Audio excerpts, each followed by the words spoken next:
Hello guys, welcome back to the channel. In today's video, I'm going to show you how to get spooky chest in Grow a Garden game of Roblox New Goal Garden Update Part 3. Okay, let's get into it guys. Here I have already joined Grow a Garden game, and if you want to get the spooky chest, you need to visit the Halloween market. It's right here. The Halloween market appear every 1 hour, just as usual, so you need to stand by every hour guys, and then you can go to the spooky seed shop or stand, and then here you will see spooky chest, but there is no stock for now, so I need to wait until the next Halloween market.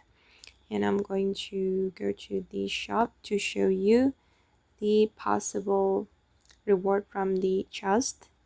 Okay, from the spooky chest you can get all this item. Yeah, I don't know what it is called, but yeah, it's so cool.